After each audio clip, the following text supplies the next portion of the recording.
안녕하세요. 반갑습니다.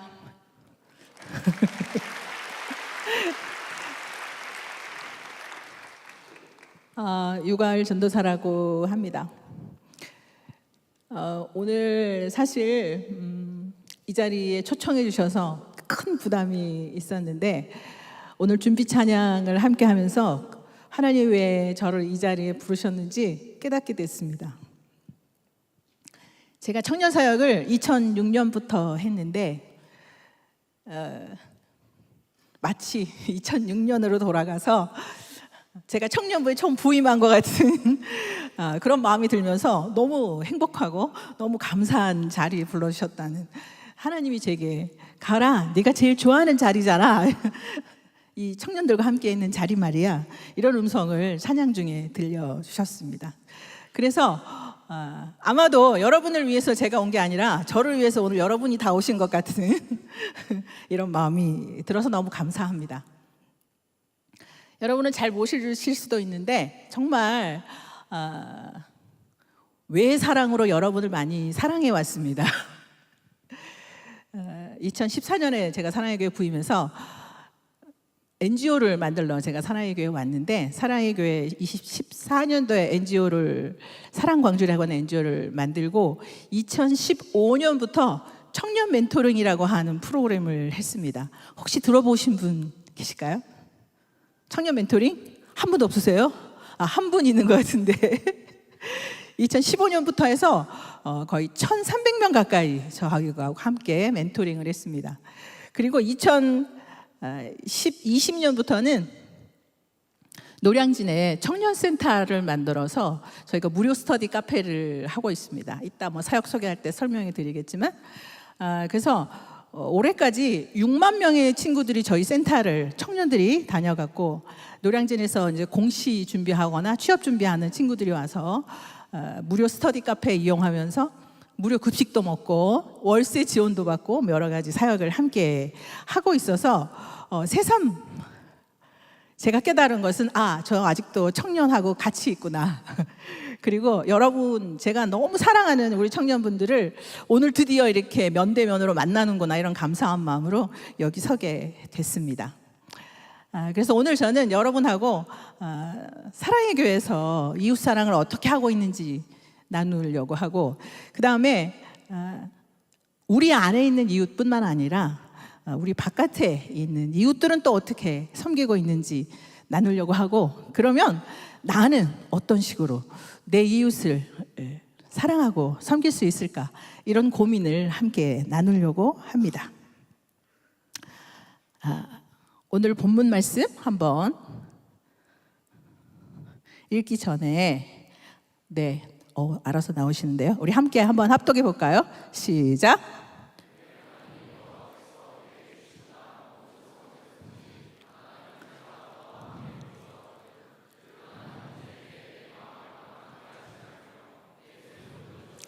네, 반드시 내 손을 그에게 펴서 그에게 필요한 대로 쓸 것을 넉넉히 구워주라. 삼가 너는 마음에 악한 생각을 품지 말라. 곧 이르기를 일곱째 해 면제년이 가까웠다 하고 내 궁핍한 형제를 악한 눈으로 바라보며 아무것도 주지 아니하면 그것이 죄가 되리라. 너는 반드시 줄 때에는 아끼는 마음을 품지 말 것이니라. 이로 말미암아 내 하나님 여호와께서 모든 일에 내게 복을 주시리라. 땅에는 언제든지 가난한 자가 그치지 아니하겠으므로 내가 반드시 내 형제 중 곤란한 자와 궁핍한 자에게 내 손을 펼지니라. 아멘. 먼저 우리 교회 안에 이웃사랑 선교부 사역에 대해서 잠시 말씀드리겠습니다. 제목은 이런 제목입니다. 함께 한번 합독해 볼까요? 시작. 잘 안 들리거든요. 한 번만 더 해볼까요? 시작. 사랑이 의무일까요?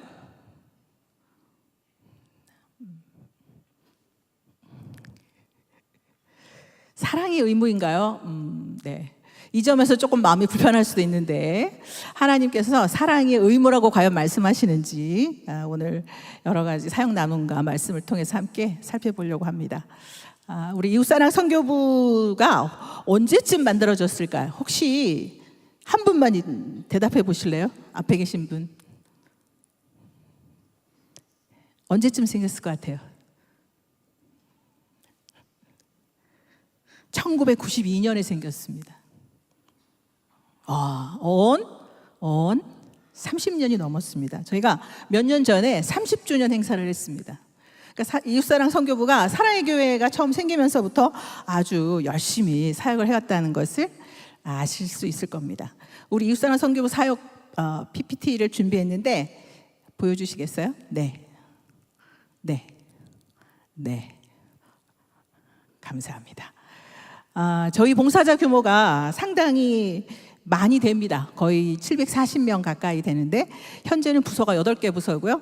대부분의 봉사자는 10년에서 20년 된 분이 70%고요. 나머지 30% 중에 20%는 30년 가까이 된 분들도 많습니다. 거의 60, 70, 80 되신 분들도. 섬김이라고 하는 게 여러분도 열심히 하고 계신데 사실 섬김은 중독성이 있습니다. 그래서 한번 그 보람과 그거에 빠지면 헤어나올 수 없어서 30년 동안 하게 되는 게 봉사, 사역이라고 할 수 있습니다. 부서별로 하나씩 우리가 살펴보려고 하는데 아까 우리 안나자매가 간증한 것처럼 저희가 소외 청소년 사역을 합니다. 네. 이름은 작은 사랑 큰 기쁨이라고 하고 멘토 멘티가 합쳐서 350명 정도 됩니다. 온라인 아니고 오프라인으로 한 달에 한 번씩 만나서 밥도 먹고 고민도 나누고 여러 가지 활동을 많이 합니다. 그중에 제일 자랑스러운 것은 나를 찾는 비전 트립이라고 하는 해외의 비전 트립을 제가 우리 청소년들하고 가는데 가기 전에는 비행기 타기 싫어서 그러던 친구들이 3박 4일 동안에 눈빛이 달라져서 인생의 목표를 찾고 오는 그런 경험이 너무 많이 있습니다. 보지 못했기 때문에 꿈을 꿀 수 없는 그런 부분이 많이 있기 때문에 이 비전 트립을 통해서 많은 청소년들이 꿈을 찾고 있습니다. 그 다음에 또 소외 청소년 가운데 저희가 코로나 중에 시작한 사역이 있는데 사랑드림 멘토링이라고 합니다. 이건 온라인으로 1대1로 만납니다. 다음 페이지에 있습니다. 네. 얼굴이 좀 크게 보이시나요? 크게 보이기 원해서 제가 사진을 크게 넣었는데 혹시 아시는 분인가요? 네, 빵 터졌습니다. 아는 사람 나왔습니다. 네, 제가 최대한 아는 분 좀 여기 넣어보려고. 엄청 얼굴이 밝으시죠? 네, 이게 섬김의 보람입니다. 오프라인을 하다 보니까 경기도까지 밖에는 우리가 만날 수가 없더라고요. 근데 서울과 경기도 너머에 정말 우리나라 전국적으로 많은 농어촌 지역에 이렇게 훌륭한 언니 오빠를 만날 수 없는 청소년이 너무 많아서 그 청소년들하고 1대1로 온라인 멘토링을 저렇게 하는데 1년에 한두 번씩은 저희가 캐리비안 베이 8월 달에도 갔다 왔는데 오프라인으로 문화 행사를 합니다. 이 친구들도 이 언니 오빠를 통해서 정말 인생의 새로운 비전을 발견하는 경우가 너무나도 많습니다. 이 부분은 우리 교회, 우리 젊은 이 부서들하고 함께 실제로 하고 있고 앞으로도 열심히 해나갈 사역이기 때문에 꼭 기억해 주시면 좋겠습니다. 그 다음에 저희가 독거 어르신도 섬깁니다. 이 독거 어르신은 가족하고 연이 끊어진 분들입니다. 그래서 대부분 혼자 살고 계십니다. 1년이 지나도 찾아오는 사람이 거의 없는 분들인데 저희 봉사자들이 한 달에 한 번씩 찾아가서 기도도 해드리고 말벗도 해드리고 저희가 여러 가지 지원도 해드리고 하면서 섬기고 있어서 이분들이 임종하실 때 자녀를 부르시는 게 아니고 우리 봉사자 권사님들을 부르십니다. 고맙다는 말을 꼭 하고 싶어서. 그래서 돌아가신 다음에는 꼭 그 자녀들이 교회에 나오는 경우가 많습니다. 교회에 너무 감사해서. 참고로 이웃사랑 선교부의 모든 사역은 사실은 전도 대상자들을 위한 사역입니다. 교회를 나가지 않는 분들을 저희가 찾아가서 섬기는 사역이기 때문에 그 섬김의 끝에는 주님을 만나고 교회에 등록하고 하는 그런 열매들이 참 많이 있습니다. 그 다음에 미용 선교 사역이 있는데, 이 미용 선교 사역의 이름을 에스더 미용 선교회라 하는데, 대부분 지금은 연세 30년 되신 분들이 이분입니다. 그래서 지금 80대 초반도 있으시고 70대가 상당히 많으신데, 한번 숫자를 봐주실래요? 연간 몇 명의 머리를 자르고 파마하는지? 몇 명? 4,500명에 한 명 한 명 찾아가서 머리를 깎아드리고 파마를 해드리고, 저 미용실 가보시면 알겠죠? 가만히 앉아 있어야 되잖아요. 머리 자를 때, 파마할 때 특히. 그러면 바로 이제 전도를 합니다. 머리 말아놓고. 도망갈 수 없잖아요. 그러면 이 복음을 받아들이는 가능성이 몇 프로일까요? 99%입니다. 왜? 안 받아들이면 안 풀어주니까, 파마 마른 걸. 그래서 저 4,500명이 정말 주님 만나시고 그 지역에 있는 교회에 다 출석하시는 놀라운 열매를 맺는 저 4,500명이 1년에 해당하는 사역 숫자입니다. 그 다음에 저희 교회 또 자랑스러운 사역이 있는데, 입양 가족 사역이 있습니다.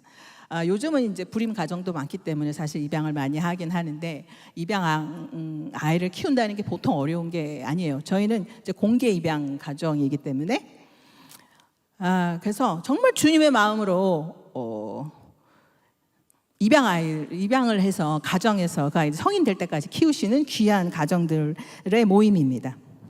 그 다음에 저희가 교도소 사역을 합니다.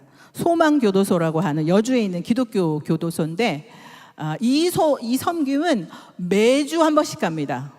얼마만 해요? 매주 한 번씩 갑니다. 여주까지 가서 전폭 훈련을 합니다. 왜 전폭하냐면, 전폭을 우리 제소자한테 시켜서 우리가 만나지 못하는, 일주일에 한 번밖에 못 가니까 일주일 한 번 아닌 다른 6일 동안에 그 제소자가 전도를 하게끔 저희가 훈련을 시킵니다. 매주. 그 다음에 요즘에 교도소에 들어오는 많은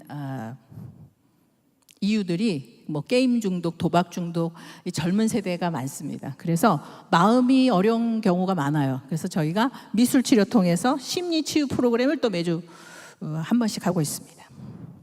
그 다음에 목마르거든이라고 하는 전도지를 저희가 출판을 매달 하는데, 25,000부를 전국의 병원, 기관 뭐 이런 데 다 이렇게 나눠드립니다. 그 안에 다 간증도 있고 좋은 글, 좋은 말씀이 있기 때문에 그것을 통해서도 주님 만난 분들이 정말 많습니다. 그 다음에 긴급 구호 사역이 있는데, 사랑 나눔 119라고 합니다. 저희가 이제 주로 평상시에는 미자립교회 가서 이렇게 도배해드리고 전기 수리해드리고 뭐 이런 일들을 많이 하고, 이렇게 비가 많이 오거나 할 때는 가서 구호 사역까지 같이 합니다. 그리고 평상시에 또 중고 물품을 모아서 이 지역의 교회 목사님한테 보내드립니다. 그러면 이분들이 중고 물품을 가지고 중고 매매 장터를 하십니다. 그래서 뭐 1,000원, 2,000원씩 이렇게 파셔가지고 그 지역에 있는 어려운 분들을 위해서 또 쓰십니다. 그 다음에 마지막으로 연합사역이 있습니다. 아마 우리 대학부 특히 우리 지체들한테는 익숙한 사랑의 연탄 봉사라고 하는, 저 뒷모습, 제가 이제 얼굴은 차마 동의를 못 받아서 못 실었고요. 뒷모습의 주인공이 아마 여기 계실 거라고 생각하는데, 지난 올 1월 달에 저희가 영등포 쪽방촌에 연탄 봉사 가서 같이 찍은 사진입니다. 우리 노주찬 목사님 부서하고 함께 가서 저희가 했는데, 그렇게 연탄 날르면서 행복한 분들은 처음 봤어요. 제가 거의 춤을 추시더라고요. 그 생각보다 좀 빨리 끝났거든요. 왜 이렇게 빨리 끝나냐고 좀 불만을 저한테 얘기하셨던 그런 사역이었습니다. 또 이웃사랑 선교부가 구세군하고도 여러 가지 연합 사역을 합니다. 저희가 뭐 굴에 쇠 났을 때도 구세군하고 같이 밥차 사역도 하고 많이 했고, 그 다음에 또 뭐 쪽방촌 사역할 때 또 이렇게 구세군하고 같이 또 많이 합니다. 이런 사역을 얼마 동안 해왔다고요? 긴 시간 지나지 않았는데 얼마 동안 해왔다고요? 30년 동안.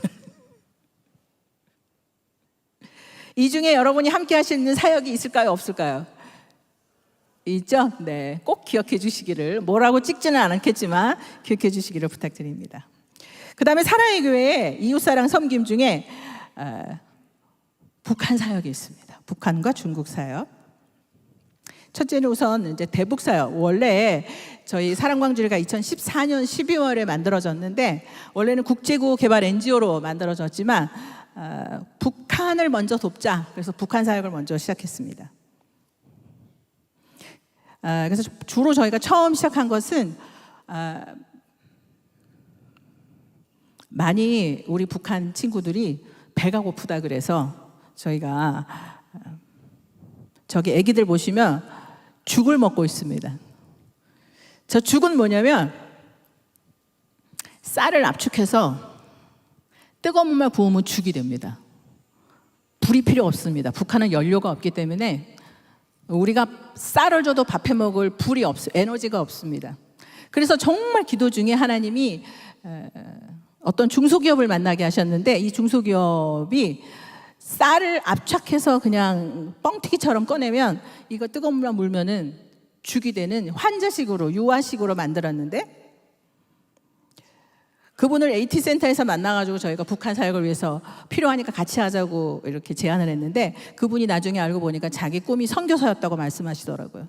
그래서 자기한테 이익이 하나도 없이 정말 열심히 북한의 이 고아원의 아이들을 위해서 열심히 오랫동안 섬겨주셨습니다. 영양 지원 사업을 그렇게 해서 오랫동안 저희가 123만 8,860달러치를 2015년부터 해왔습니다. 그 남자아이 제가 좋아하는 사진인데 보시면 자기 죽이 남았잖아요. 그죠?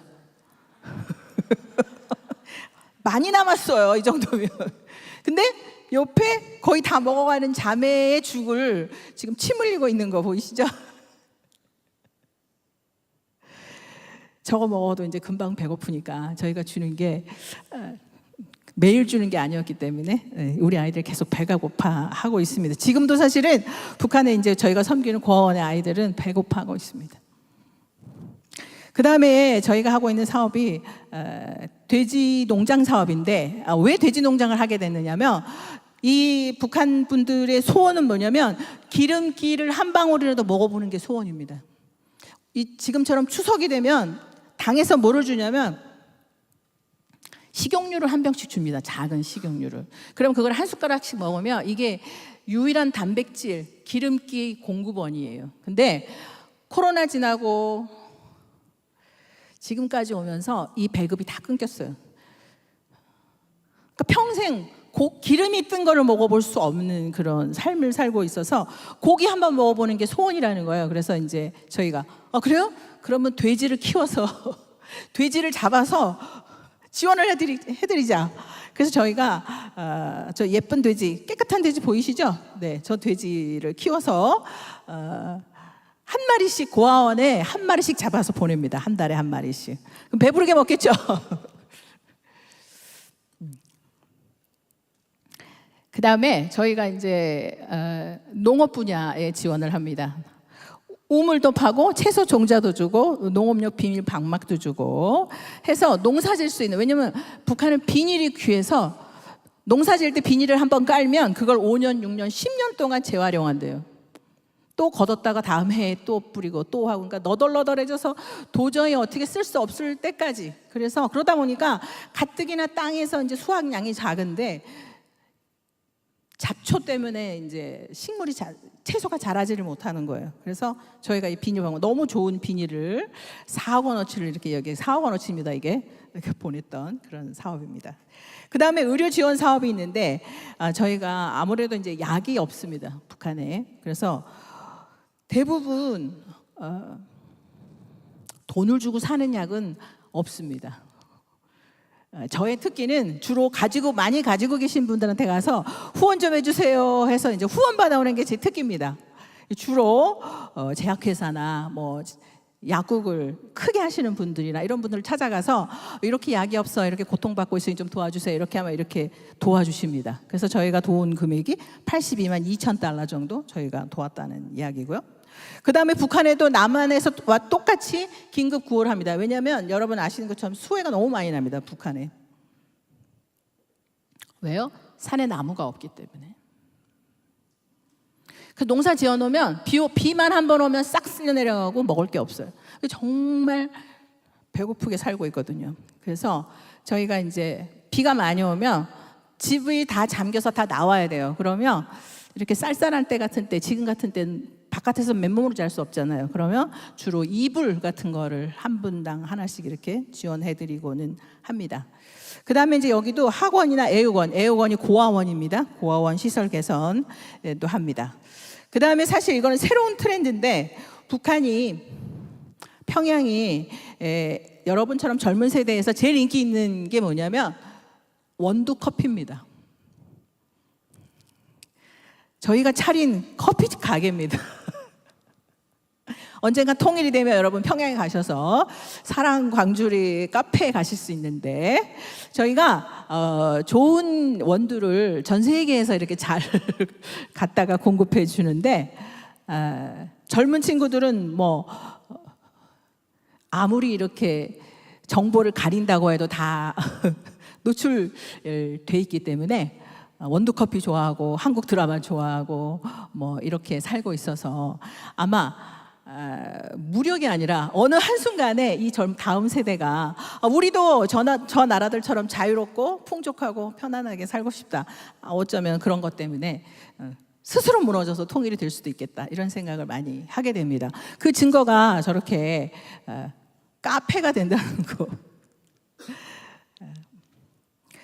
그 다음에 사랑광주리가 또 열심히 하고 있는 사역이 있습니다. 제가 아까 말씀드린 대로 너무너무 청년 우리 세대들을 제가 사랑하는 마음으로, 그 다음에 여러분이 관심을 갖지 않으면 통일을 할 사람이, 저희는 이미 나이 먹어서 할머니 할아버지가 될 거고, 여러분이 통일에 대해서 마음이 있고 관심이 있어야만 통일이 될 수 있기 때문에 2015년부터 만들자마자 몇 달 후부터 청년 사역을 시작했습니다.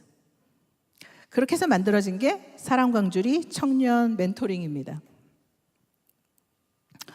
2015년부터 일기를 시작했는데 한 번 맺어지면 저희가 보통 10개월 정도 합니다. 여기 계신 우리 이윤기 목사님과 이기호 목사님이 너무 많이 열심히 도와주셔가지고 멘토는 496명이고 멘티가 1200명이 함께 저희와 그동안 청년 멘토링을 했습니다.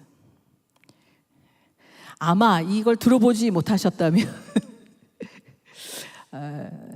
우리 청년 세대의 특성상 이렇게 오래 머물지는 않는, 아마 그래서 그렇지 않을까 싶은 생각이 듭니다. 그 다음에 저희가 하고 있는 사역이 청년센터 라브리 사역인데, 아까 말씀드린 대로 무료 스터디 카페이고, 저희가 1년 동안 노량진에 가서 청년들을 만나서 뭐가 필요한지를 사실 물었습니다. 뭐가 제일 필요하냐. 그랬더니 너무 이상하게도 북한에 있는 고아원에 있는 어린이도 아닌데 노량진에 있는 취업 준비생이나 공시생들이 다 똑같이 하는 말, 배가 고파요. 배가 고프대요. 왜 배가 고플까? 물론 알바를 하면 배가 안 고플 수 있죠. 그렇지만 알바를 하면 공부를 못 하잖아요. 남들보다 공부를 더 열심히 해야 이 치열한 시험에 붙을 수 있는데, 내가 알바를 하게 되면 공부를 못 하고 공부만 하자고 부모님께 용돈을 받자니 내 나이가 너무 부끄럽고, 그래서 선택한 게 뭐냐면 그냥 굶는 겁니다. 보통 저희가 만난 청년들 중에 많은 숫자가 하루에 한 끼밖에 안 먹어요. 그래서 저희가 갈 때마다 과일을 가락시장에서 제일 좋은 과일들로만 바리바리 늘 싸들고 갔습니다. 그러면서 제가 결심했어요. 급식을 줘야 되겠다. 그 동네에 그런 교회가 있어요. 아침마다 이분들 청년들에게 아침 식사를 해주시는 교회가 있는데, 저는 한식 말고 우리 트렌드에 맞게 그러면 제일 비싸고 고급진 샌드위치를 드리자, 생과일 주스와. 그러면 내가 먹고 싶은 때 내가 먹을 수 있잖아요. 가지고 가서 어디 모여 앉아서 안 먹어도 되고. 그 다음에 제일 힘든 게 뭔가요? 밥은 굶으면 되는데 월세는 해결이 안 된대요. 너무 마음이 아프더라고요. 그래서 월세를 좀 지원해줘야 되겠다. 그래서 제가 이제 그 하나금융그룹에 임원들을 모셔놓고 PT를 했습니다. 오늘처럼 이렇게 PT하면서 청년들을 도와주셔야 됩니다. 막 이 청년들 도와주시면 이 청년들이 다 하나은행 고객이 될 겁니다. 막 이렇게 제가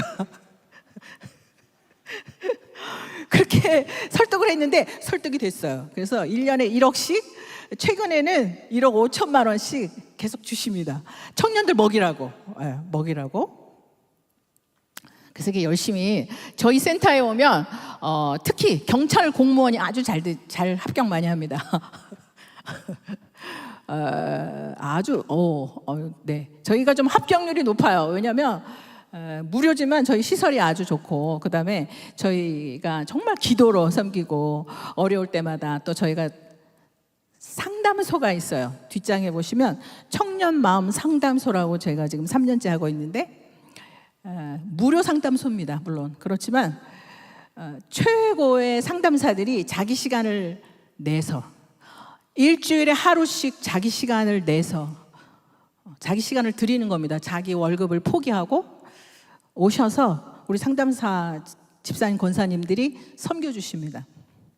그 덕분에 정말 많은 청년들이 와서 상담을 받는데, 인기가 어느 정도냐면 예약이 지금 6개월 후까지 다 밀려 있습니다. 지금 신청하셔도 6개월 후에 받으실 수 있을 정도로 아주 평판이 아주 좋습니다. 그 다음에 또 청년 중에 제일 어려운 청년들이 누굴까? 이제 이상하게 제 주변에 예술하는 청년들이 많아요. 음악을 하거나 미술을 하거나 무용을 하거나. 근데 정말 이 예체능이라고 하는 게 또 너무 우리나라가 너무 어렵잖아요. 그래서 센터에서 저희가 1년에 한 번씩 청년 예술 대전을 합니다. 그래서 한 해는 화가들이나 미술 쪽을 지원하고, 한쪽은 콘서트 해서 음악하는 분들을 지원하고, 이제 이런 식으로 저희가 번갈아 가면서 청년 예술 지원 사업을 합니다. 옆에 보시는 그 푸른 숲이 있는 사진은 저희가 이제 심리 치유 캠프, 제가 2주 전에 다녀왔는데 청년들하고 1박 2일 가서 정말 그 아무것도 안 하고 그 마음을 치유받는 그런 캠프입니다. 그런 캠프를 저희가 진행하고 있습니다. 그 다음에 사랑광주리 또 연합사역이 있습니다. 혹시 저 빨간 박스 기억하시는지요? 기억하시죠? 네. 저 빨간 박스가 뭔가 너무 생뚱맞아서 저건 뭐지? 이러실 수 있지만, 저 빨간 박스를 받는 우리 친구들은 어린이 제자 훈련 12주 과정을 해야 됩니다. 반드시. 그래서 여러분이 빨간 박스를 한다는 건 뭔가 한 명에게 제자 훈련을 강요할 수 있다, 이 선물로. 이렇게 쉬운 전도가 있을 수 있어요? 나라를 넘어서, 국경을 넘어서 너무 좋은 전도의 방법이라서, 사실 제가 다음 주 이번 주네요. 이번 주 금요일 날 우크라이나에 가는데 이 박스를 들고 갑니다. 그 고아원에 한 80명쯤 되는 고아원이 있는데, 전쟁 때문에 부모님을 잃고 모여서 살고 있는 예쁜 우리 친구들이 있는 고아원을 지난번에 제가 가서 방문하고 와서 그 친구들한테는 직접 좀 주고 싶다, 먼저 가서. 그래서 들고 갑니다. 아마 여러분이 그 영상을 대예배 때 보실 수도 있습니다. 아니면 제가 청년대학부에 따로 전달해 드릴 테니까요. 우리 친구들 얼마나 받고 행복해하는지 보시면 좋겠습니다. 그 다음에 사랑의 교회 또 이웃사랑 섬김사역 국제 사역 중에 2번째 사역이 있습니다. 저희가 북한 사역을 오랫동안 했는데, 여러분은 이미 공부도 너무 많이 하시고 정세에 대해서, 외교에 대해서, 정치에 대해서, 국제 질서에 대해서 많이 아실 거라 생각하는데, 통일이라고 하는 게 저희하고 북한하고 사이가 좋다고 해결되는 게 아닙니다. 통일의 이해 당사자는 저희 둘만이 아니고 중국도, 러시아도, 일본도, 미국도, 알고 보면 아무도 원하지 않는 게 통일입니다. 그건 제가 책에서 배운 게 아니고 이 사업을 오랫동안 중국을 통해서 북한을 돕는 사역을 하면서 제가 몸소 느낀 겁니다. 왜냐하면 북한을 아무리 돕고 싶어도 중국이 계속 그 물자를 빠꾸시켜요. 그리고 보세 창고에다 집어넣고 못 가게 해요. 아무리 우리가 북한에다 뭐라도 보내고 싶어도 유엔에서 그걸 막아요. 아니, 유엔보다 더 강하게 막는 게 미국 법이에요. 아무것도 못 들어가게 해요. 아무것도. 미국 때문에 못 보낸 적도 너무 많아요. 그거는 왜냐? 뭐 미국이 나빠서가 아니라 국제 정치가, 국제 외교가 그렇게 이 통일이라는 거에 복잡하게 얽혀 있다는 걸 알게 됐어요. 계속 북한에 있는 친구들 굶어주고 있는데 어떻게 하면 좋을까? 정말 하나님 앞에 기도하던 중에 하나님이 저희에게 새로운 기회를 주셨어요. 그게 뭐냐면 유엔과 우크라이나예요. 유엔, 생뚱맞게 유엔은 뭘까 생각하실 수 있는데 기도하다가 하나님이 주신 지혜인데 뭐냐면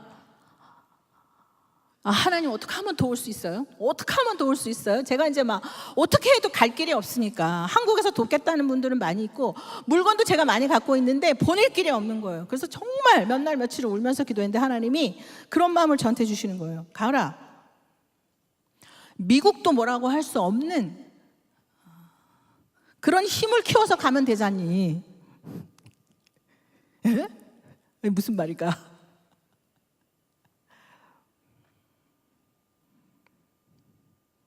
미국이라는 한 나라 보다 더 큰 공공의 이 지구촌의 어떤 공공의 이익을 위한 조직이 있잖아요. 그 뭐예요?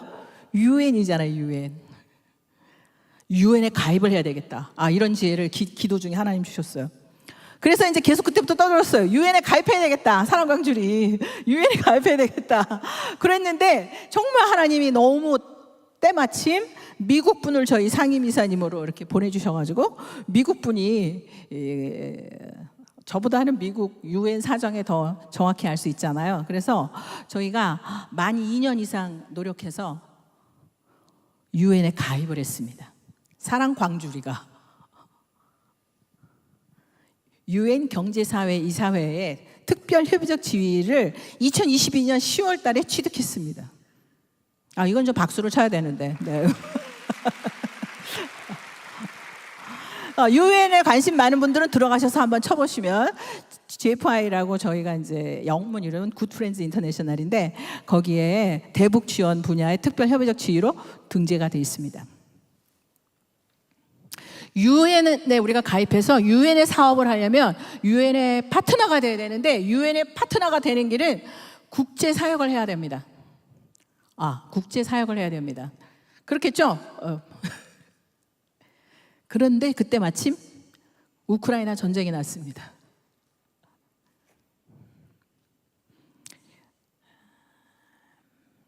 원래 우크라이나는 95% 가까이가 정교인들입니다.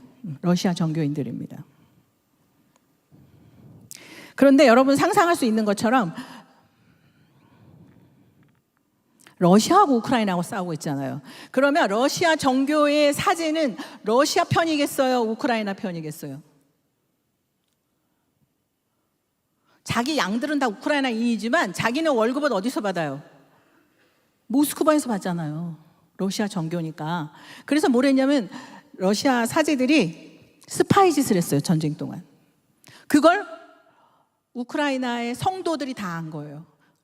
우리 목자가 아니구나. 스파이였네. 근데 이 사람들이 다 하나님을 찾던 사람들이기 때문에 어딘가 가서 하나님 앞에 매달리고 싶은 거예요. 전쟁 중인데. 다 지금 다 죽어나가고 너무 불안하고 너무 무섭고 이런 상황에 살면서 하나님을 찾아야 되겠는데 갈 데가 어디 있겠어요? 어디 가겠어요? 어디 갈까요? 정교회는 못 가고 저희 개신교 교회로 몰려들기 시작했습니다. 엄청난 교회 부흥이 있습니다. 지금 우크라이나에. 특히 여러분 같은 젊은 세대들이 교회로 몰려들고 있어요. 왜? 이 나라가 공산주의로 이렇게 썩어 빠지고 저 러시아 저것 때문에 이렇게 됐는데 우리는 하나님을 통해서 교회가 부흥하고 나라가 잘 사는 대한민국처럼 되어야 되겠다. 이게 물론 K 뭐의 영향도 있을 수 있겠지만 대부분 우크라이나 20대, 30대가 교회에 가서 하나님을 찾고 한국처럼 되고 싶다 이렇게 기도하고 있어요. 한 해에 재작년에 한 신학교에 그래서 신입생이 1,800명이 들어갔어요. 전쟁 중이라 다 너무 가난하고 전 국민의 60% 이상이 당뇨병이 발병했어요. 이 스트레스 때문에. 제가 당뇨병 약도 어마어마하게 이제 여기서 해서 지원했는데 학교는 다 파괴됐고 정말 아무것도 안 남은 그런 것 같은 나라지만 이 민족이 지금 하나님을 찾고 있어요. 이 하나님을 찾고 있는 이 민족을 우리 사랑광주리하고 이렇게 연결을 시켜주셨어요.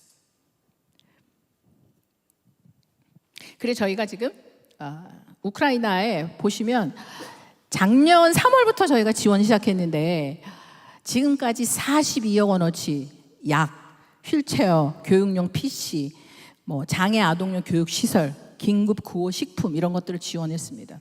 돈 주고 샀다고요? 안 샀다고요. 하나도 돈 주고 산 게 없습니다. 여러분 같은 분들이 기도하다가 우크라이나 어린이를 위해서 뭐 좀 해야 되겠는데 우크라이나 뭘 위해서 뭐 좀 하면 좋겠다 이런 분들의 기도의 열매로 제가 이렇게 받아서 전달한 겁니다. 전부. 그래서 저희가 2026년에 사랑광주리가 올해 이제 다음 주에 이번 주에도 출장 가지만 구체적인 사역의 열매가 있습니다. 뭐냐면 병원이 다 파괴됐다 했잖아요. 그래서 특히 두 가지 측면의 병원이 필요합니다. 정신은 트라우마 치료가 필요하고 육신은 재활 필요가 필요합니다. 그래서 저희가 재활병원도 만들고 트라우마 치료센터도 만듭니다. 그 다음에 저기 누군지 혹시 아시겠어요? 학교 건물 앞에 너무 크게 나온 거 아니겠죠? 부끄럽지만 저 없이 찍은 게 없어가지고 저희가 우크라이나에서 받은 학교 건물입니다. 대통령이 이제 78년생이고 대부분 장관이 82년생들이에요. 82년생이고요. 그 밑에 차관들은 다 85, 86, 87 이렇게. 나라가 지금 그렇게 젊어요. 근데 저분들이 원하는 건 교육입니다. 잠깐 말씀드렸죠? 교육이에요. 기독교 교육. 그래서 제발 학교 저거 줄 테니까 와서 한국어도 좀 가르쳐주고 영어도 가르쳐주고 여러 가지 직업 훈련도 좀 시켜달라. 왜냐? 형제들이 다 전쟁터에 나가서 자매들이 지금 삶을 책임져야 돼요. 그 나라는. 젊은 자매들이.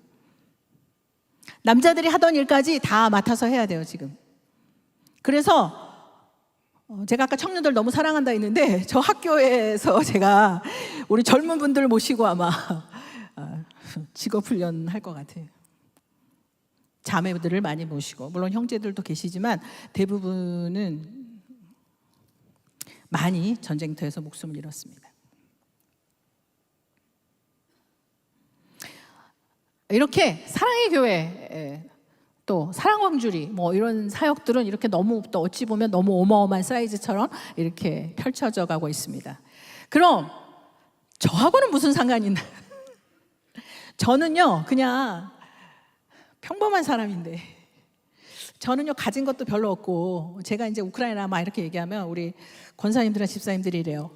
전사님 선교가 제 꿈이긴 한데 저는 할 줄 아는 게 없어요. 돈도 벌어오는 게 없고 저는 안 될 것 같아요. 이런 말씀을 많이 하세요. 하나님이 이런 섬김에 대해서 어떻게 생각하실지 말씀을 가지고 나누기 전에 우리 사랑광주리 사역 말씀드렸는데 영상을 잠깐 보고 말씀 나누도록 하겠습니다.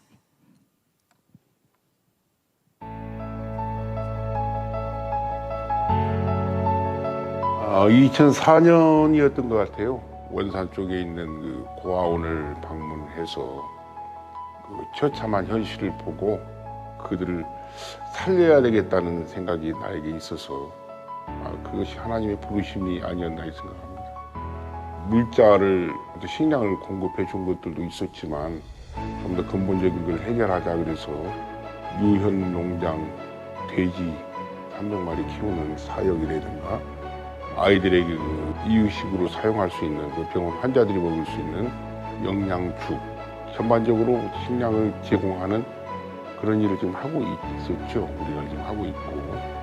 지금은 이제 외적으로는 많이 바뀌었어요. 건물이나 이런 거는 많이 좀 좋아졌지만 실질적으로 배고픈 현실은 조금 더 달라진 게 없고, 깨끗하게 잘 지어진 건물 속에서 배고파서 힘 없는 아이들의 그런 모습은 그대로입니다, 지금.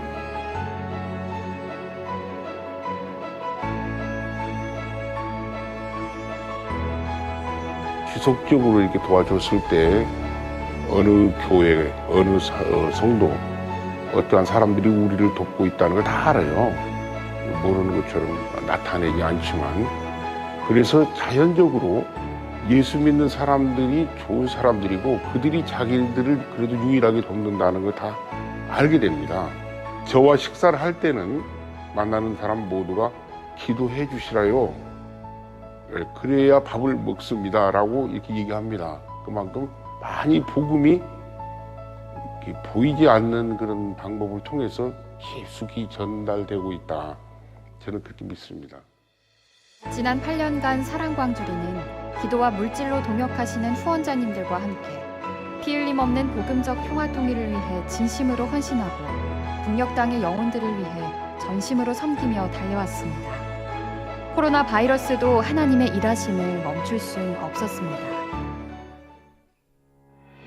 2024년 3월 유엔 소속의 국제구호개발 NGO로서 사랑광주리는 우크라이나를 위한 생명사역을 본격적으로 시작하였습니다.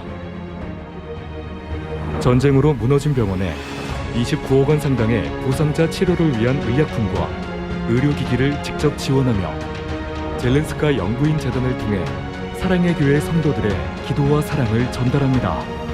우크라이나의 많은 지도자는 교회를 재건하고 제자를 키워 우크라이나 땅의 회복을 넘어 부흥이 임하기를 기도하고 있습니다. 당신의 동행으로 잃어버린 꿈이 다시 자라납니다. 꿈이 없는 곳에 꿈을 심는 동행. 사랑광주리. 네.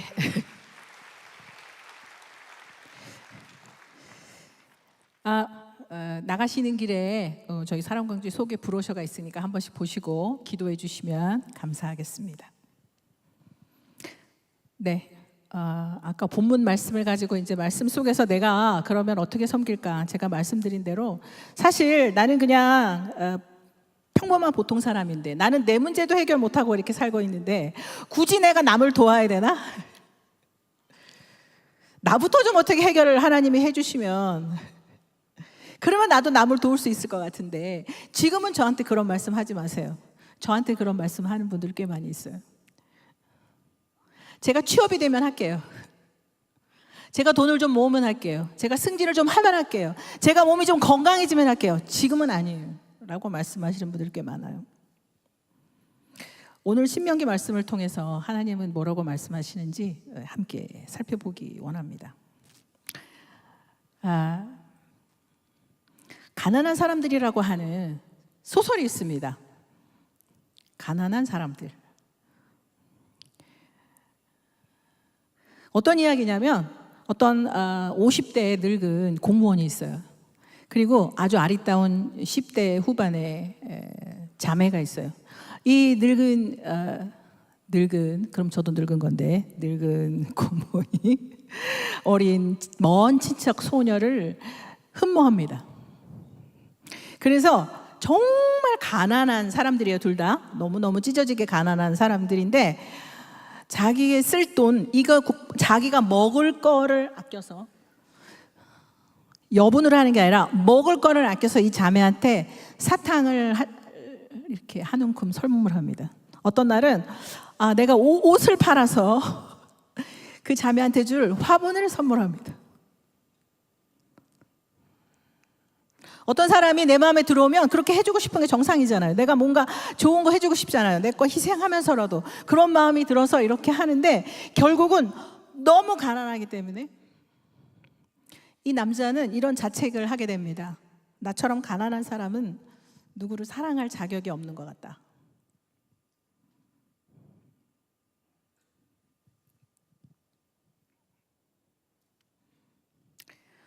자기 비하가 점점 커져서 결국은 너무 괴로워하게 되고, 이 자매는 역시 돈을 해결해 줄 수 있는 다른 남자를 찾아서 결혼하게 됩니다. 다음 페이지에 보시면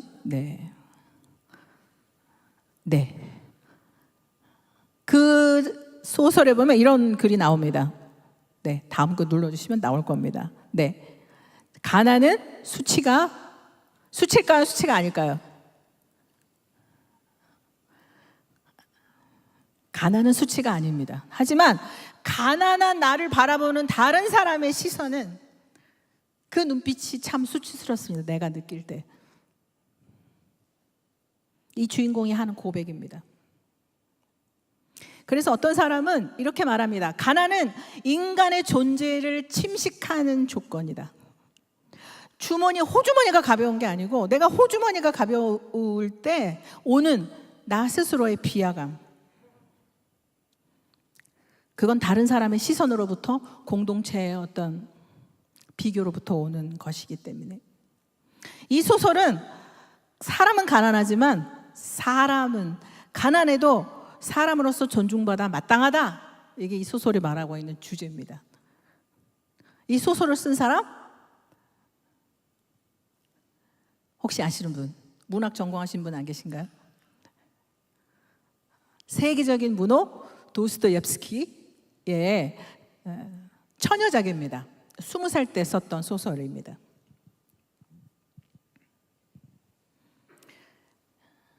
성경은 가난한 자에 대해서, 헐벗고 굶주린 자에 대해서 어떻게 하라고 말하고 계신가요? 하나님은 어떤 마음으로 보고 계신가? 우리 아까 찬양도 했잖아요. 하나님의 마음은 도대체 뭔가? 하나님의 마음은 오늘 말씀 가운데 이분들을 향해서, 이 사람들을 향해서 어떤 마음을 갖고 계신가? 한편 보기 원합니다. 출애굽기 22장 21절로 24절에 보시면, 한번 합독해 볼까요? 시작. 너는 이방 나그네를, 그들을 학대하지 말라. 너희도 애굽 땅에서 나그네였습니다. 너는 과부나 고아를 해롭게 하지 말라. 내가 만일 그들을 해롭게 함으로 그들이 내게 부르짖으면 내가 반드시 그 부르짖음을 들으리라. 나의 노가 맹렬함으로 내가 칼로 너희를 죽이리니 너희 아내는 과부가 되고 너희 자녀는 고아가 되리라. 레위기 19장 9절로 10절 읽어볼까요? 시작. 너희가 너희의 땅에서 곡식을 거둘 때 너는 발 모퉁이까지 다 거두지 말고 내 떨어진 이삭도 줍지 말며 내 포도원의 열매를 다 짜지 말며 내 포도원에 떨어진 열매도 줍지 말고 가난한 사람과 거류민을 위하여 버려두라. 나는 너희 하나님 여호와니라. 밑에 말씀은 비슷한 말씀입니다. 레위기 23장 22절, 신명기 24장 17절로 18절 다 같은 메시지를 담고 있습니다.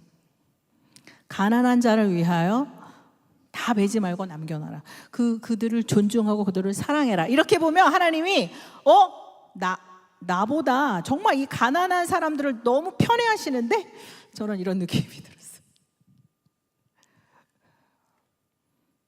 아시죠? 구약시대의 고아나 과부, 지금도 고아나 과부는 힘들지만 그분들을 경제적인 활동을 할 수 없는 분들이었어요. 너무나 가난하고 너무나 외롭고 힘든 삶을 사는 사람들이었는데 하나님이 이런 편애하시는 것 같은 사랑을 표현하십니다. 왜 그럴까요? 보통 우리는 거룩을 말할 때 어떤 생각을 하세요?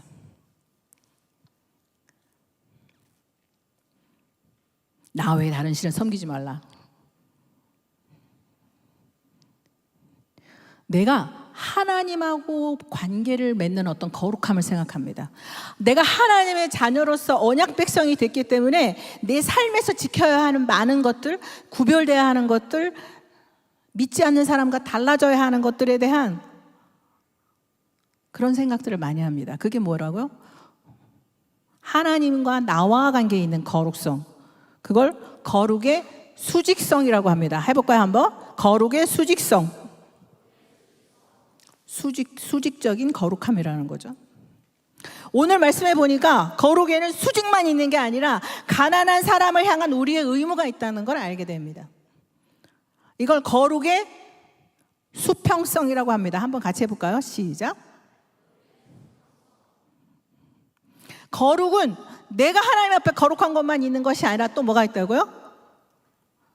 내가 이웃과 맺어야 하는 거룩함이 있다는 겁니다. 그 바로 거룩의 수평성이 있다는 겁니다.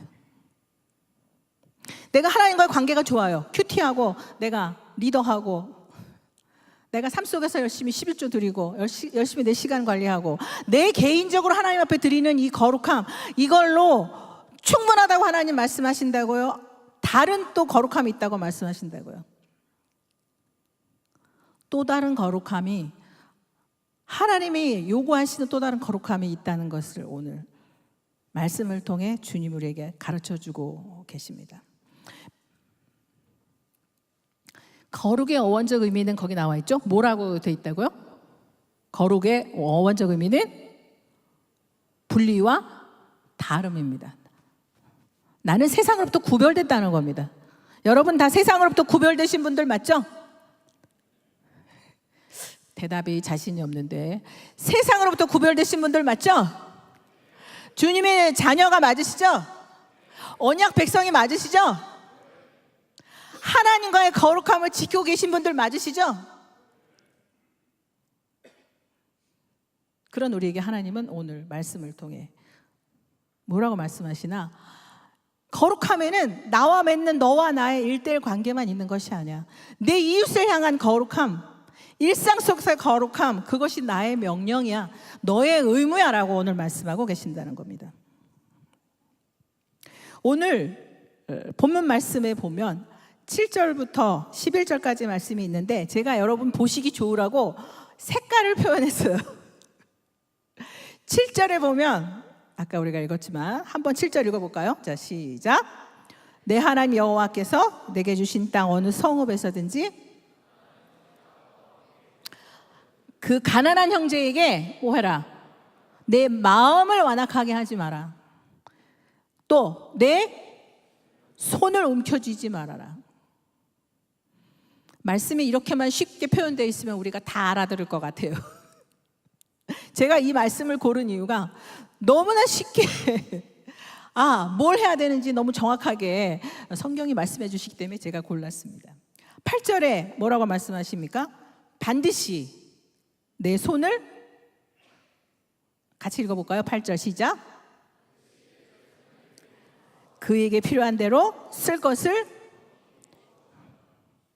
뭘 펴라? 뭐를 펴라? 손을 펴라. 7절에는 뭐를 완악하게 하지 말라?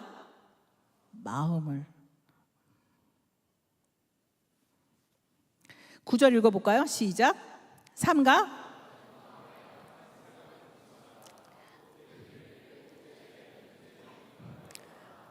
내 궁핍한 형제를 위한 악한 눈으로 바라보며 아무것도 주지 아니하면 그가 너를 여호와께, 그것이 내게, 여러분 면제년 아시죠? 면제년에는 뭘 하나요? 빚진 사람을 전부 탕감해 줍니다. 탕감해 줍니다. 이게 하나님이 정하신 법이에요. 그런데 내년이면은 내가 빌려준 돈을 받을 수 없는 면제년이 와요. 그런데 내가 올해에 내 손해를 감내하고 돈을 빌려줘야 된다고요? 아니라고요? 자신이 없어지시는데, 내년이 면제년에서 내가 올해 내가 100만 원 빌려주면 내년에 못 받아요. 그렇지만 이 친구가 오늘 꼭 필요해서 오늘 내가 빌려줘야 된다고요? 아니라고요? 네? 대답 딱 한 분밖에 안 했어요. 제가 거룩의 수평성 말씀드렸는데, 이 수평성이라고 하는 게 그래도 되고 안 해도 되는 차원이 아니라는 걸 분명히 우리가 이 말씀 통해서 알 수 있습니다. 어떤 때는 내 지갑에 손해가 올 때도, 어떤 때는 내가 너무 큰 손해를 보는데도 어쩔 수 없이 라도 넉넉히 줘야 된다.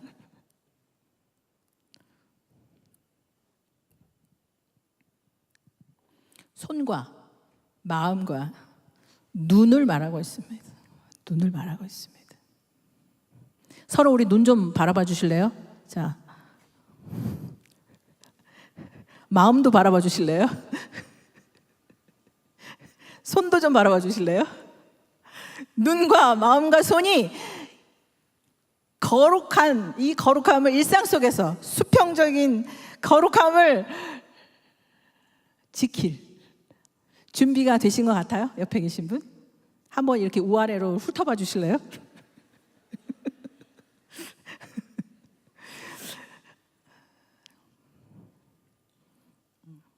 아까 제가 말씀드렸는데 전사님 제가 취업하면 할게요. 연봉 좀 오르면 할게요. 제가 결혼하면 할게요. 제가 좀 건강하면 할게요. 그게 이 성경 말씀과 어울릴까요? 안 어울릴까요?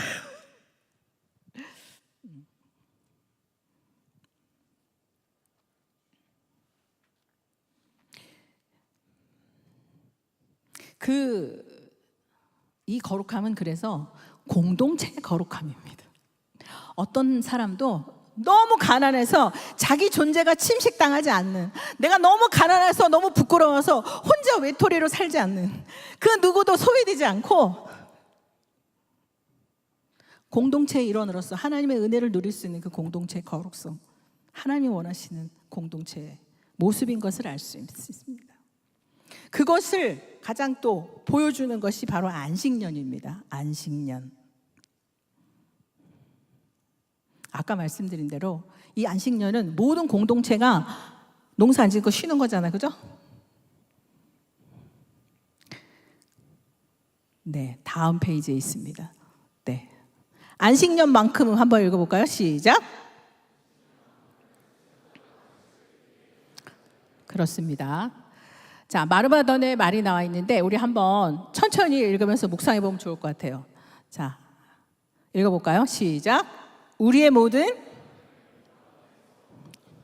신중한 의도성이다. 우리는 그저 하나님의 가치들이 좋다고, 네, 우리는 그것을 온전히 받아들인다. 받아들인다는 것은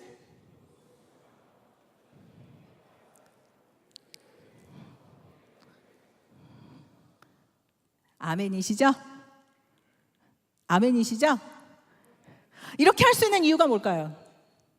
다 내 건데, 내가 얼마나 노력해서 얻었는데, 내가 얼마나 애써서 내가 가진 내 연봉인데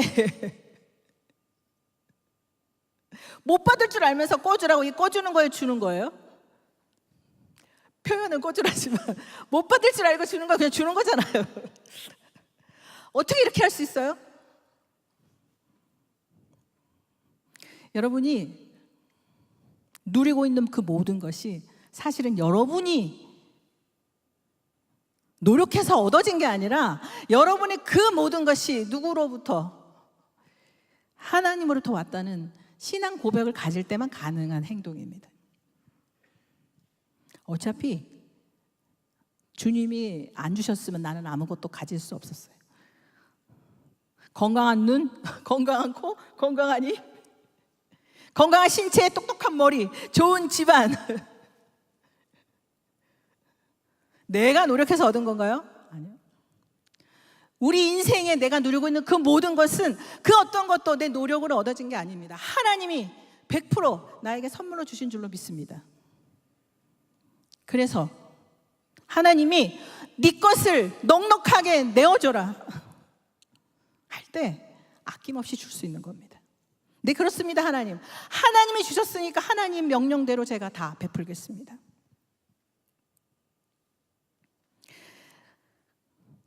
지금 저희가 거룩의 일상성에 대해서 말하고 있는데, 거룩의 일상성을 지켜야 된다 이렇게 말하고 있다면 어떤 방법으로 이 일상 속에서 거룩함을 지킬 수 있을까요? 그 얘기 좀 해보려고 합니다. 사랑이라는 의무라고 제가 말씀드렸는데, 이 거룩의 일상성을 이루는 방편이 있습니다. 방법이라고도 말할 수 있겠죠. 우리가 섬김 많이 하잖아요. 우리가 교회 바깥에 어려운 분을 섬기지 않지만 우리 공동체 안에서도 섬기시죠? 우리 찬양팀도 일찍 오셔서 섬기시잖아요. 그죠?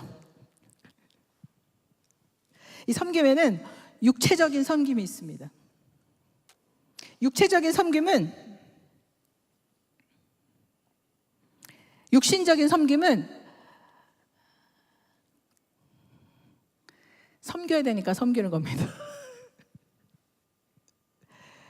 아유, 해야지 뭐.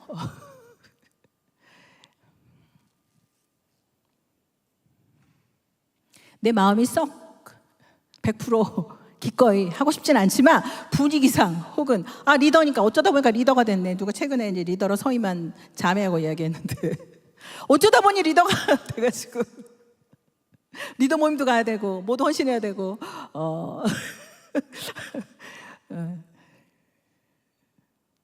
우리가 여러 가지 섬김을 사실 이렇게 100% 자의 아닌 어떤 상황에서 할 수도 있는데, 육신적인 섬김이 되면 그 섬김이 반드시 탈이 납니다. 열심히 섬기면 섬길수록 더 탈이 납니다. 예전에 제 리더 중에 어떤 자매가 회사에서 그 사람을 교육하는 그런 분야에 있는 자매였어요. 그래서 회사에서 N으로 시작하는 초록색 회사인데 거기서 제일 좋은 평가를 받는 프로그램으로 온 교회 리더들을 훈련시켜 보겠다. 그러니까 대표 간사였는데 열심히 세상에서 좋다고 인정되는 그 방법대로 섬겼어요. 자기 돈 다, 자기 시간, 자기 열정 막 했는데 결론은 어떻게 됐는지 아세요? 저한테 이렇게 말하더라고. 전사님, 세상의 공동체보다 교회 공동체는 더 수준이 낮은 것 같아요. 세상은 내가 잘해주면 고맙다고는 하는데 교회에선 내가 잘해줘도 당연한 줄 알고 고맙다고 생각을 안 하는 것 같아요. 이렇게 시험에 들었어요. 한순간에 도망가 버렸어요.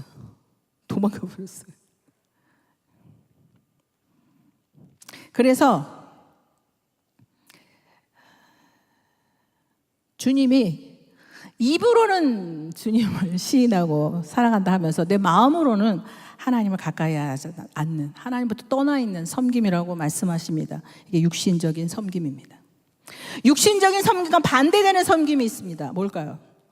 성령적인 섬김입니다. 성령적인 섬김은 첫째, 본질적으로 다릅니다. 우리가 죄인이잖아요. 그죠? 거룩하려고 하지만 우리가 죄성이 있잖아요. 죄성이 있지만 아무튼 열심히 주님을 섬기려고 하는데 내 본성으로 섬기면 어떤 행동이 나올까요? 본성으로 섬기면 타락한 본성으로 섬기게 되기 때문에 누가 나에 대해서 안 좋은 평가를 하거나 나를 인정해주지 않거나 내가 애써 노력했는데 인정해주지 않거나 하면 내가 어떤 마음이 들까요? 속상하죠.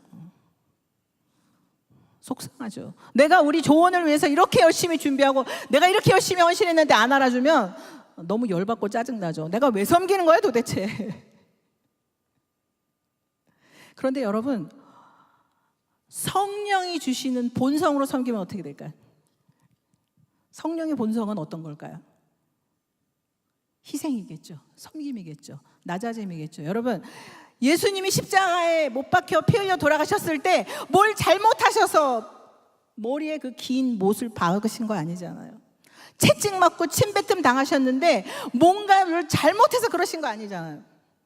근데 우리는 좀만 억울해도 참을 수가 없어요. 내가 인정 못 받으면 막 열받아 못 살 것 같아요.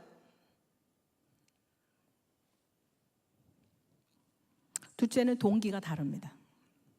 육신적인 섬김은 인정 욕구, 내 의로 합니다.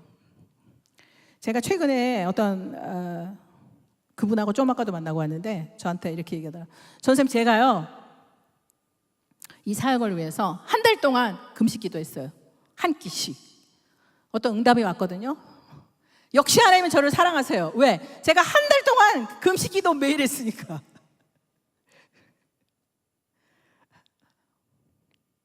이거는 육신적인 섬김일까요? 성령적인 섬김의 동기일까요? 성령이 주시는 마음으로 섬기면 어떤 사역이 잘 되면 누구 탓이라고 생각이 들까요? 훌륭한 좋은 탓이지. 전 한 일이 없어요. 내가 인정받으려고 하는 게 아니니까요. 주님의 마음이 부어져서 하는 거니까 주님의 마음으로 내가 내 공동체, 내 옆에 있는 사람들을 보게 되기 때문에 제 마음이 상하지 않아요. 상처가 되지 않아요. 셋째는 방향이 다릅니다. 뭐가 다르다고요? 해볼까요? 방향이 다르다. 어떤 방향? 육신적 섬김은 뭘 볼까요? 방향을. 땅의 걸 봅니다. 저도 봉사자가 거의 엄청 많이 있기 때문에 막 열심히 섬기고 저한테 와서 이제 얼굴을 쳐다봐요. 제 얼굴을. 왜 쳐다볼까요? 인정해 달라는 거죠. 아유, 고생 많이 하셨네요. 그게 안 나오면 삐집니다. 왜요? 이 땅에서 누릴 수 있는 결과에 내가 생각하고 있기 때문에. 내가 하늘의 상급과 하늘의 축복과 하나님이 주시는 어떤 보람과 섬김의 열매를 사모하는 사람이라면 사람이 몰라줘도 괜찮을까요? 안 괜찮을까요? 넷째는 인정하는 권위가 다릅니다. 해볼까요? 인정하는 권위가 다르다. 인정하는 권위가 어떻게 될까요? 육신적인 섬김은 그 권위가 어디 있는가? 나한테 있어요. 나. 같이 사역하다 보면 그런 거 있잖아요. 꼭 내 말대로 돼야 돼. 꼭 내 말대로 해야 돼요. 꼭 내 말이 옳아요. 왜? 내가 오랫동안 리더했고 내가 대표 간사고 내가 대학부 같으면 콜이던 내가 몇 년 차인데 내가 하는 방법이 맞지. 너는 인재사 신참이잖아. 이런 마음으로 최고의 권위는 나예요. 나. 그러나 성령적인 섬김에는 내가 사라집니다. 인정하는 권위가 어디 있어요? 하늘에 있겠죠. 성령께 있겠죠. 내가 아무리 이런 방법으로 섬김을 하고 내가 아무리 이런 방법으로 해왔지만 그럼에도 불구하고 하나님이 이번에는 아니야. 이 조언이 하는 게 맞아. 내가 아무리 옳다고 생각해도 우리 지도해 주시는 목사님이 이렇게 하는 게 맞지 이러면 내가 어떻게 해야 돼요? 그렇습니다. 성령의 마음으로 섬기게 되면 그런 순종이, 그런 내 마음의 변화가 금방 일어난다는 겁니다. 다섯째, 사역의 결과가 다릅니다. 한번 해볼까요? 시작. 어떻게 다를까요? 제가 아까 그 리더, 그 간사 우리 얘기했죠, 자매. 육신적인 섬김을 미치도록 열심히 하면 끝이 어떻게 되는지 아세요? 도망가고 싶어요. 그만 때려치고 싶어요. 그냥 동굴에 들어가고 싶어요. 전도사님 번호만 뜨면 안 받고 싶어요. 제 전화를 오랫동안 안 받으면 제가 불안해지기 시작해요. 왜 안 받으시지? 왜요? 이렇게 생각한 거죠. 전화 받으면 무조건 일을 해야 된다. 안 받는 게 상책이다. 이미 나는 마음이 지쳤고 힘들었다. 역시 섬기면 어려워. 나한테 맞지 않아. 난 도망갈 거야. 나는 최대한 저 끝에 앉아있다가 예배 끝나면 그냥 도망갈 거야. 그거 아세요? 은혜가 충만할수록 앞으로 오게 되는 거? 제 경험상 제가 제일 많이 방황할 때는 저 문 바로 앞에 앉아있다가 축도가 끝나기도 전에 도망 나가는. 근데 은혜 충만하면 점점 앞으로 왔다가 심지어는 맨 앞에 와서 앉게 돼요. 그리고 그 설교하시는 담임 목사님 얼굴이 그렇게 잘생겨 보일 수가 없어요. 그죠? 우리 이교 목사님, 이용기 목사님 너무 잘생기셨는데 은혜가 충만하면 맨 앞줄에 와서 앉게 되는 줄로 믿습니다. 동의를 안 하시는데.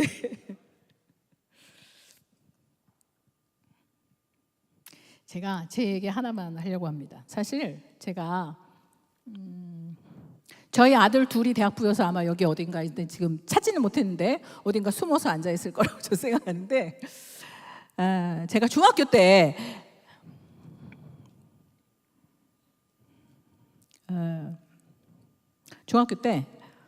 3년 내내 늘 자살만 생각하던 아이였어요. 자살만 생각하던 아이였어요. 어떻게 하면 고통 없이 죽을 수 있나? 어떻게 하면 한 방에 죽을 수 있나? 그런데 주일이면 교회 가요.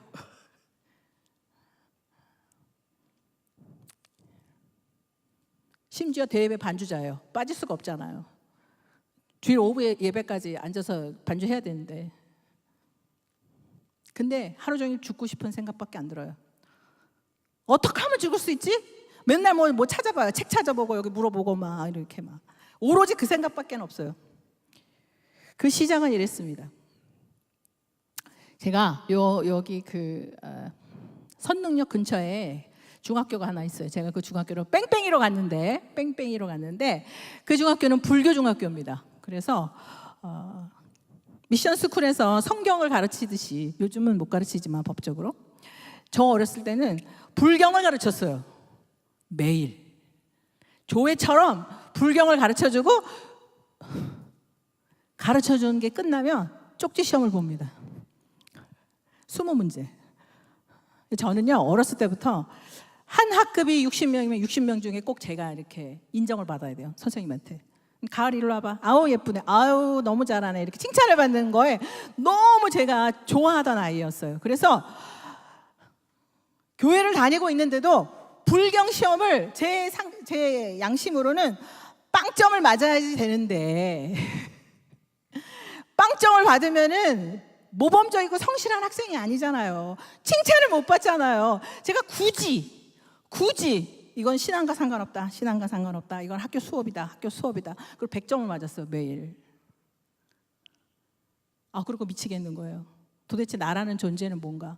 하나님 사랑한다면서 교회는 나가서 말이야 반주한답시고 그렇게 하는 주제에 어떻게 불경 시험을 매일 100점 맞을 수가 있어? 이런 한심한 존재가 있나?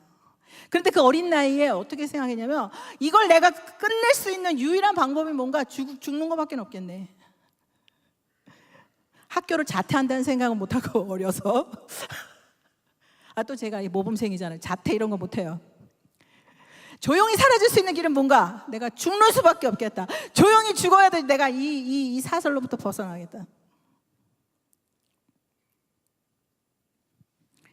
그러다가 어느 날, 중학교 3학년 때 어느 날에 저희 교회가 역삼역 근처에 있는데 학교에서 역삼역을 지나서 저희 집에 갑니다. 하굣길이 교회가 중간에 있어요. 그래서 그날 너무 내가 괴로워서 정말 나 어떻게 죽지? 도로에 뛰어들을까? 옥상에서 떨어질까? 별 생각을 다 하다가 그 교회 갔는데 문이 열려 있더라고요. 몰랐어요. 낮에 하교하면 4시 뭐 이렇게 되는데 문이 열려 있더라고요. 그리고 거기 앉아 있는데 주님이 저를 만나 주셨어요. 가라. 내가 너를 위해서 십자가에 매달려서 마지막 피 한 방울까지 흘려서 너를 때문에 내가 죽었는데, 너 때문에 죽었는데 왜 너는 네 인생을 네가 버리려고 하니? 내가 너를 얼마나 사랑하는데.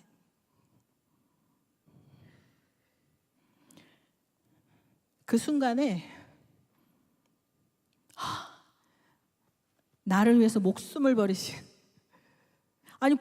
제가 교회를 초등학교 때부터 다녔기 때문에 다 알고 있는 내용이었는데 그날 처음으로 제 이야기처럼 다가왔어요.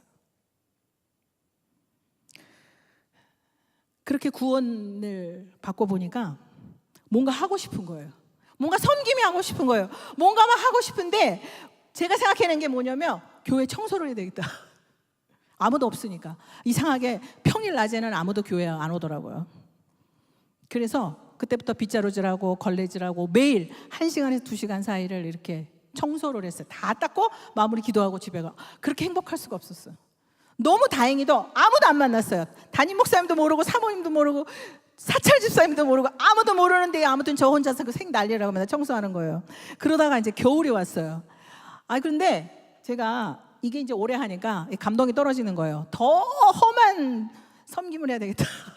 이 생각한 게 교회 화장실 청소예요. 화장실이 요즘은 그런 거 잘 없는데 시골에 가면 있습니다. 뭐냐면 푸세식은 아닌데 이렇게 좌변식 변기가 있긴 해요. 근데 약간 반푸세식 비슷한. 그래서 조준을 잘 못하면 그 좌식 변기에 대변이 다 묻어요. 그런데 제가 겨울이 왔다 했잖아요. 그게 어떻게 될까 하면 그게 얼어요. 그 이제 이상하게 근데 이제 며칠이 지났는데 화장실 청소를 내가 이거는 그랬는데 그걸 떼기가 되게 힘듭니다. 왜냐하면 이렇게 덩어리가 얼어가지고 붙어있기 때문에. 근데 하루 그거를 막 맘잡고 이제 막 이렇게 청소를 했는데 너무 마음이 기쁜 거예요. 더 힘들고 더 냄새나고 너무 막 이렇게 그런 장소였지만 그 화장실이 너무너무 행복한 거예요. 마치 하나님이 제 등에 이렇게 토닥토닥 하시면서 가라, 잘하고 있다, 잘하고 있다. 네가 이렇게 하나님의 교회, 내 교회를, 내 성전을 이렇게 청소하는구나, 막 이렇게 등을 두드려 주시는 듯한 그런 감동이 매일 있었어요. 화장실 청소할 때 제가 본당 청소할 때보다는 화장실 청소할 때 더 많이 오더라고요. 그래서 정말 화장실 청소를 열심히 했어요. 제 인생에 제가 뭐 사역도 오래 하고 했지만, 신앙생활도 오래 하고 했지만, 그때 제가 했던 그 그때 그 시간이, 하나님하고 보낸 그 시간이 제 인생에서 제일 행복한 시간이었어요. 그게 제 초심이기 때문에 지금도 어떤 사역이나 어떤 섬김이나 힘들 때마다 그때 생각을 합니다. 여러분, 우리의 의로, 우리의 노력으로, 우리의 어떤 것으로도 하나님 받으실 만한 거룩한 섬김 할 수 없습니다. 왜요? 우린 죄인이니까. 드러나고 싶고, 빛나고 싶고, 인정받고 싶고, 그건 어쩔 수 없어요. 성령의 능력에 의지해야만 이런 섬김이 가능한 줄로 믿습니다. 성령의 능력에 의지해야만 하나님의 마음이 우리 마음 가운데 들어오는 줄로 믿습니다.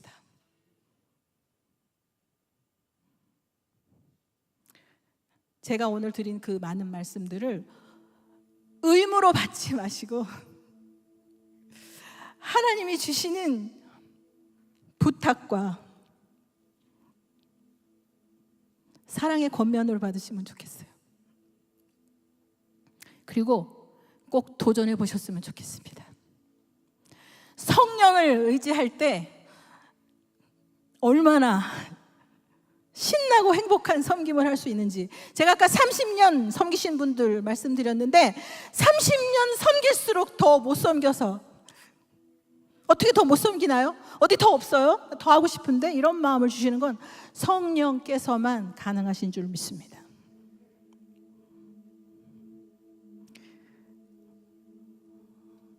젊을 때, 이렇게 젊을 때, 예쁘고 아름다울 때, 멋있을 때 하나님이 여러분을 부르신 이유가 저는 특별히 있다고 생각합니다.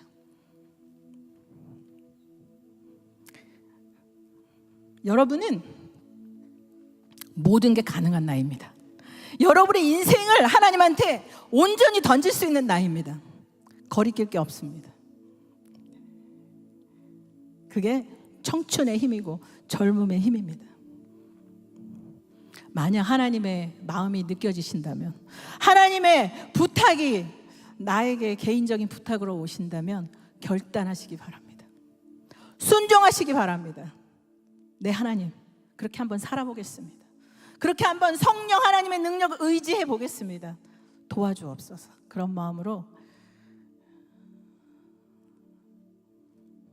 하루하루 여러분의 삶이 그저 어제가 오늘 같고 오늘이 내일 같고 그런 삶이 아니라 한 걸음 한 걸음이 주님과 동행하고 성령의 능력으로 승리하는 그런 복된 삶 되시기를 주님의 이름으로 축복합니다. 기도하겠습니다. 주님, 그렇습니다. 우리는 참 작고 연약하고 부족합니다. 주님의 큰 명령을 그대로 순종하기에 내 문제가 너무 크고 내 존재가 너무 유약하게 느껴질 때가 많습니다. 아버지, 우리는 도움이 필요합니다. 성령 하나님의 능력을 우리가 붙잡사오니 주님 도와주시옵소서. 내 힘과 내 의지와 내 능력으로 되지 않는 그것들을 하나님 의지해서 나아가려고 하오니 주여 도와주시옵소서. 우리 이 시간에 주여 도와주옵소서 간절히 한 번만 외치고 우리 기도하며 나가기 원합니다. 주여 도와주시옵소서. 주여 도와주시옵소서.